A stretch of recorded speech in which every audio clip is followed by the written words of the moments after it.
Está Matías Fachal, que hoy nos acompaña y que es el secretario de la Federación Judicial Argentina, también dirigente de la CTA Autónoma. Muchas gracias por estar acá.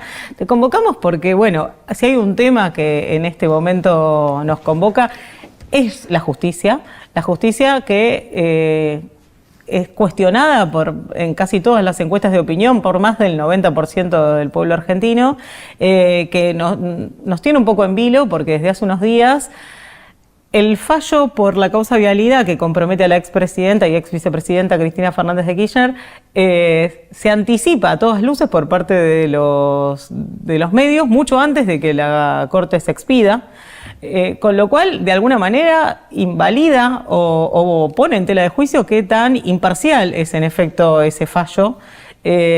Y en general esa es la gran duda que suele tener la población argentina sobre la justicia. Si en efecto es imparcial, si falla de la misma manera para con pobres como para con ricos, si falla dependiendo de cuán poderosa o no es la persona que está siendo juzgada, para dónde está cambiando el timón del poder, porque parece que en general tiende a acomodarse en función de dónde van los vientos de la opinión pública. ¿Esto es una sensación o esto en efecto pasa así? Bueno, lo que hay que decir al respecto de eso es que esas críticas lamentablemente son bastante fundadas. Digo lamentablemente para quienes trabajamos en el Poder Judicial, obviamente no tenemos las mismas responsabilidades que los jueces de la Corte Suprema o del resto de las instancias, ¿no es cierto? Pero sostener en la Argentina que todavía hay Estado de Derecho, bueno, la verdad que es bastante complejo a la luz de lo que estamos viviendo en los últimos días. Este fin de semana, bueno, se detuvo a Juan Grabois, ¿no es cierto?, por disposición del presidente de la Nación, que aparte estaba en el exterior, esto confirmado el día de ayer por la ministra Patricia Bullrich, ¿no?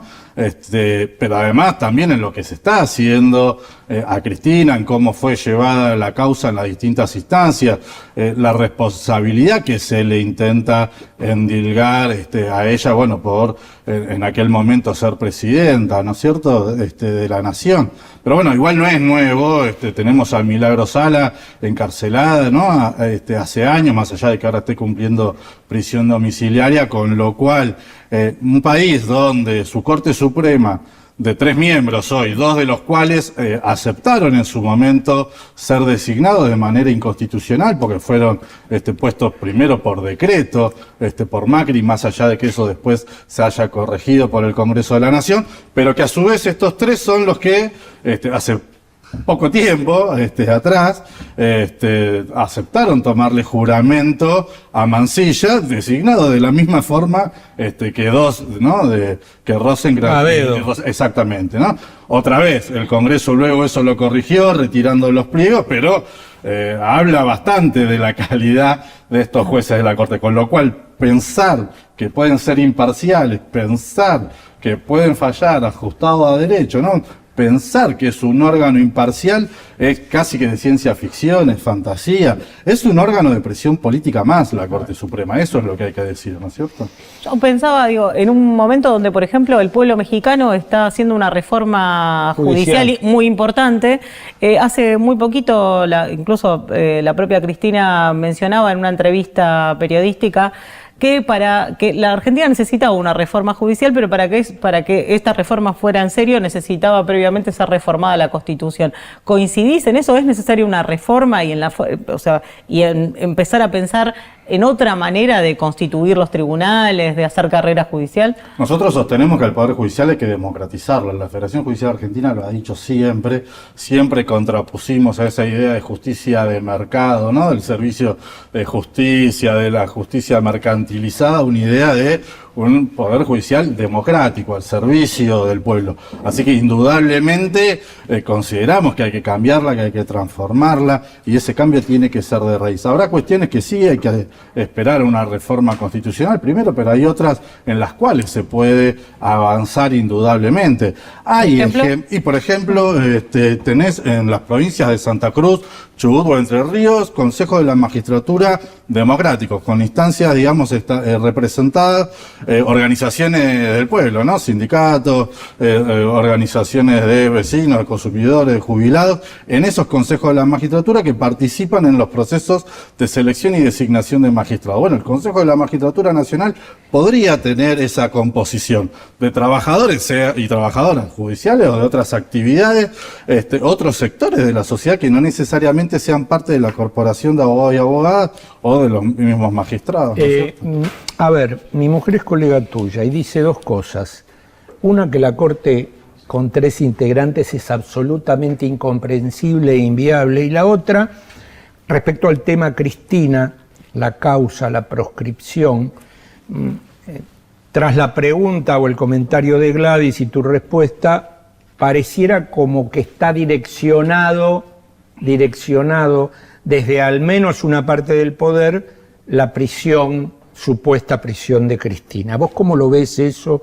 ¿Cómo ves la proscripción? ¿Cómo ves? Desde un lado dice que está proscripta, de otro lado no. A ver, claramente que va direccionado todo a proscribirla, que no se pueda presentar. Esto de que ni bien anunció su candidatura, ¿no? Para la provincia de Buenos Aires, salgan a correr con confirmar la sentencia, ¿no? De la Cámara de Casación, bueno, tiene que ver con eso.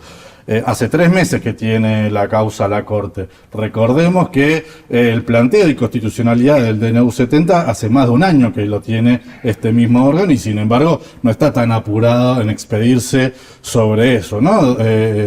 Sobre la inconstitucionalidad planteada a ese criterio. Y así con otro sinfín de causas donde la tienen 5 y hasta incluso a veces muchos más años, ¿no? Con lo cual... El Consejo de la Magistratura, de hecho, se tomó una cantidad enorme de años para decidir que era inconstitucional y tirar todo para atrás. Exactamente, bueno, así lo es. La Corte marca de acuerdo a los ritmos, ¿no? Que quiere imponer, pero indudablemente que de acuerdo a lo que marca el poder, ¿no? El establishment. Esto de que de golpe están todos presionando a la Corte para que se expida ahora, porque no sea cosa que Cristina se presente. O sea, si la Corte siguiera su ritmo habitual, digamos, no debiera llevarse por todas estas presiones y sin embargo, evidentemente, lo hace. A ver, respecto a la cantidad, no debiera decir nada mucho si son 3, si son 5, si son 9. Creo que es inédito que tenga 3 integrantes la Corte a nivel nacional en nuestro país. Habría que obviamente que chequearlo. Sí, varios tribunales superiores provinciales han funcionado hasta con un solo miembro, pero claramente que eso es irregular. No es lo que prevé, digamos, no solo la Constitución, sino lo que todos esperamos del Poder Judicial, ¿no es cierto? Pero bueno, otra vez hay que caer ahí también sobre la legitimidad que tiene esta Corte, porque aún teniendo 9 miembros, ¿no? Si fueran todos designados de la forma en que fueron 2 de ellos, bueno, digo, seguiríamos con las mismas sospechas, ¿no? ¿Es el Poder Judicial el poder más clasista de los 3 poderes del Estado argentino? Indudablemente es el más conservador, el más elitista, el menos democrático y hasta incluso muchas veces compitiendo con el Ejecutivo en el más autoritario. Somos de alguna manera el Poder Judicial, digo, ¿no? Sus trabajadores y trabajadoras, parte del brazo represivo, ¿no? Del Estado junto con la fuerza de seguridad, con lo cual se utiliza constantemente al Poder Judicial, lamentablemente otra vez, para disciplinar a los pueblos, ¿no es cierto? Para esto de acallar las voces disidentes, perseguir a los líderes políticos, pero principalmente también procesar a los dirigentes sociales, ¿no es cierto? Acá se viene persiguiendo a las organizaciones sociales desde que comenzó este gobierno, ¿no? Con allanamientos a los movimientos, ¿no? A sus sedes, quitándole completamente los recursos que reciben, persiguiendo a sus dirigentes y con causas judiciales, ¿no es cierto? O sea, con lo cual siempre el Poder Judicial ha sido servil a los factores de poder, ¿no? A ver, no sé si está bien formulada la pregunta, pero es lo que me surge. ¿Es negocio para la Corte mandar la presa a la expresidente? A ver, si fuera una Corte preocupada por ahí por sus pergaminos jurídicos, ¿no? Por ajustarse a derecho, por lo que se va a decir de ellos el día de mañana en las facultades, y uno debiera entender que no lo es. Claro. Pero evidentemente ellos siguen respondiendo a sus mandantes. Uno de ellos fue abogado de Clarín, siguen manejando las causas que tenían en sus estudios jurídicos. Ninguno de los tres fue juez antes. No significa que eso vaya a ser garantía, pero digo, ni siquiera vienen empapados de cómo es el funcionamiento del Poder Judicial. Digamos, fueron puestos ahí, evidentemente, para buenas razones de algunos, con lo cual el negocio es y debe estar siendo por otro lado, pero no el de ajustarse a derecho, insisto con eso. Vuelvo a la reforma mexicana. Esta idea que vos planteás de democratizar la justicia, ¿una vía podría ser en efecto que empecemos a elegir de alguna manera con el voto popular a los representantes del Poder Judicial como elegimos los de los otros poderes? Bueno, a ver, claramente ese es un camino, habría que estudiar acá cómo se hace. En México sí estaba planteado que de ninguna manera podían involucrarse los partidos en eso, porque si no, si acá fueran que los candidatos a jueces son de tal o cual partido, lo único que haces es blanquear a claro. qué partido pertenecen, ¿no? Porque en definitiva eso también es lo que hoy sucede en la realidad. Entonces, con lo cual tampoco se estaría democratizando demasiado. Ahora, lo que sí sucedió en México, y hay que decir que si bien para hacer una votación inédita, que tal vez la gente no sabía bien a qué era lo que estaba participando, bueno, justamente hubo un padrón que fue a votar del 13%, nada más porque, bueno, los candidatos quizás no se conocían bien, bueno, que no estén los partidos, que no haya plata para la campaña, porque cada candidato se tenía que dar a conocer por sí, bueno, claramente eso afecta en cuanto al conocimiento de la ciudadanía y eso también es un aspecto a ver. Ahora, bueno, ¿quién pone la plata si no? Si la ponen las empresas, otra vez. Es en todo caso blanquear a qué factor de poder, o qué grupo de poder, tal o cual juez o jueza va a responder. Ahora, es una experiencia que hay que mirarla y mucho. Eso permitió renovar prácticamente la totalidad del poder judicial. Obviamente que con los problemas que hay allá con el narcotráfico y etcétera, es, bueno, digamos, todo un paso también adelante que habrá que ver cómo se va desarrollando. Pero eso es un camino. También hay que democratizar a través del ingreso al resto, ¿no? Del Poder Judicial, a quienes trabajamos ahí, ¿no? Para que dejen de entrar a dedo los familiares del poder de cada provincia o incluso de la nación, o muchas veces también sectores vinculados a los servicios de inteligencia, a las grandes empresas, los grandes estudios jurídicos, a los partidos políticos. Ahora, pongamos, ¿no? Juan Pueblo, presión popular.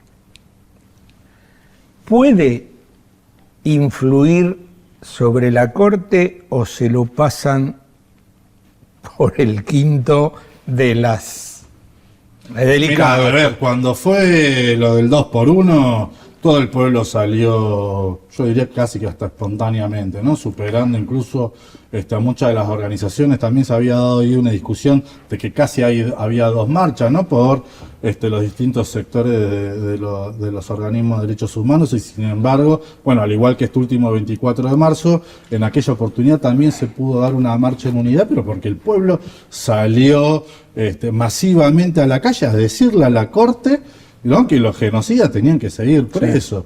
Sí. Con lo cual, y bueno, tuvieron que dar marcha atrás. Lo que me referí antes respecto a la forma de designación que había tenido Macri con Rosenkrantz y Rosati. Por decreto, bueno, tuvieron que después corregirlo también por el Congreso, por todo el descrédito y el humor social, rechazando, ¿no?, esa posibilidad. Así que indudablemente que la movilización popular puede afectar o cambiar por ahí la decisión que tengan tomada de acuerdo al ordenado por sus mandantes del poder, ¿no? Es que sucede con la causa de vialidad que incluso desde sectores que no son tipificados como kirchneristas a priori, hay una cantidad enorme de cuestionamientos sobre irregularidades de la causa, falta de pruebas o de elementos probatorios que apunten en efecto a Cristina Fernández, con lo cual la idea de que en efecto se trata de una persecución y no de una condena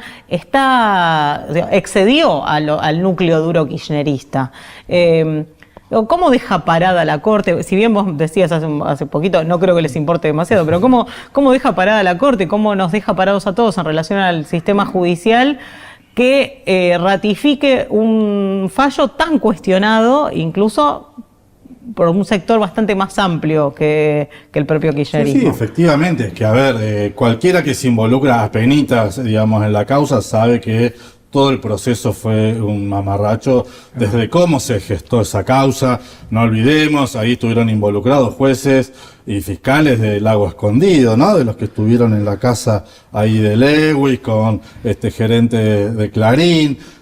Bueno, esto de que fiscales y jueces también jugaban a la pelota ahí en la quinta, al tenis, la quinta de Macri. A ver, una causa donde los funcionarios más altos todos fueron, digamos, bueno, librados de culpa y cargo, donde no se pudo probar ningún tipo de responsabilidad a esos funcionarios altos. En todo caso, sí hubo funcionarios menores involucrados más directamente con esas licitaciones. Ahora, si los altos funcionarios, los ministros, no tienen nada que ver, ¿por qué sí lo tendría la presidenta de la Nación, que no puede estar atrás de cada una de las cosas, ¿no? Que se mueven en un gobierno, en un país como el nuestro? Bueno, alguna vez alguien que yo me terminé haciendo amigo y que le terminé teniendo mucho respeto y que no se lo podía clasificar como peronista, kirchnerista, zurdo, no sé, trosco, el fiscal, querido fiscal que ya no está entre nosotros, Federico Delgado, en un café yo le pregunté, decime Federico, cuando teníamos ya una relación un poco mejor, le digo, las causas de Cristina. Me miró y me dijo, Ariel, son todas truchas. Esto que terminás de decir vos, me dice, todos mamarrachos, todas armadas. Entonces vos decís, ¿dónde vamos a parar si un tipo que es realmente, que iba en bicicleta por Libertador, le tiraron un auto encima y por poco lo destruyen, te dice eso? ¿Qué queda para la gente común? Obviamente, por eso es parte de todo ese descreimiento generalizado del Poder Judicial, que no viene de ahora, viene de toda la vida. Ha habido Cortes Supremas tan desastrosas como esta que avalaron los golpes militares, ¿no es cierto? Bueno, la última dictadura cívico-militar fue escandalosa. O sea, desde ese lado uno diría, bueno, ¿qué te extraña? Bueno, pero uno no deja siempre igual de sorprenderse, y aparte no podemos dejar de exigir a nuestras instituciones de la democracia que tengan el papel que verdaderamente la Constitución prevé y del cual todos esperamos de ellos. Lamentablemente sus componentes no están no solo a la altura de las demandas de este pueblo, de esta sociedad, sino que evidentemente, bueno, no soy yo quien para decirlo o juzgarlo así, pero están más cerca de ser delincuentes, ¿no?, que del otro lado del mostrador, porque esto no son errores, no es que no saben. Pero aparte vos lo conocés desde adentro, porque vos saliste de ahí y ahora... Hace 25 años trabajo en el Poder Judicial, claro, efectivamente, pero bueno, uno ha visto sí algunas cosas o sabe algunas cuestiones cómo se manejan, pero la inmensa mayoría de los que trabajamos ahí sí pretendemos hacer las cosas como corresponden y trabajar, digamos, no solo ajustado a derechos, sino sabiendo que del otro lado del expediente hay personas, hay una sociedad, un pueblo, un ciudadano, una ciudadana, hay un comerciante que pierde todo, una persona que pierde sus ahorros, un laburante que se queda sin trabajo, un vecino o vecina que tuvo un accidente en la calle, o sea, y entonces ponemos lo mejor de nosotros. Ahora después, donde se toman las decisiones, pasan estas cosas, donde una pericia que se había ordenado, ¿no?, dijo que no había ninguna cuestión irregular, que las obras estaban terminadas, finalizadas, ¿no?, o en trámite, se estaban ejecutando, y bueno, y con eso se lleva adelante un juicio igual, forzando las situaciones, y bueno, con estos personajes que después aparecen en los chats o en las escuchas de otros funcionarios, ¿no? No nos olvidemos de Alessandro, que se tuvo que ir del gobierno de la ciudad. Ahora, los servicios tienen gente laburando adentro. Comodoro Pro, exactamente. Comodoro Pro, Comodoro Los grandes estudios jurídicos, las jerarquías eclesiásticas, las empresas, digamos, acá hay que... La Embajada de Estados Unidos, van los jueces muchas veces al festejo del 4 de julio de la Independencia, o incluso en la jura de algunos funcionarios altísimos del Poder Judicial, ha estado el embajador de Estados Unidos. Los mandan, esto que dijo ayer Cristina, que los mandan a hacer cursos a Estados Unidos, así como antes iban los militares a la Escuela de la América. Esto es así, van a Chile, a Centroamérica y a Estados Unidos a hacer capacitaciones, los jueces y fiscales, dadas por la DEA, dadas por el FBI, dadas por el Departamento de Estado de Estados Unidos, donde también está involucrado el CEJA, que es el Centro de Estudio de la Justicia de las Américas de la OEA. Sabemos todos a quién responde la OEA. Esto es un plan que viene peregrinándose hace más de 50 años por parte de Estados Unidos, que es una decisión deliberada, que ya con la mala imagen que tenían los ejércitos, ¿no?, las Fuerzas Armadas, por los golpes de Estado, había que de alguna manera colonizar los poderes judiciales, porque bueno, los cambios de gobierno se iban a dar a través de eso. Bueno, tenemos el ejemplo de Lula, Dilma en Brasil, ¿no? Gracias por venir. Por favor, nos acabó el tiempo. Tendrías que venir a hablar de Comodoro Pro. Cuando ustedes me digan, acá estaremos. Ahí tengo algunas anécdotas. Muchas gracias. Usted no cree que la justicia sea independiente, ¿no? Bueno, usted Yo soy de independiente, Usted claro. es independiente, entonces usted cree que la justicia es independiente. Y que no está siendo justa con Independiente, incluso, claro. ¿Nos vamos a un corte? Bien, vamos, dale, vamos a un corte y volvemos con más agenda propia. Y no se olvide, a partir del martes que viene, 18 horas.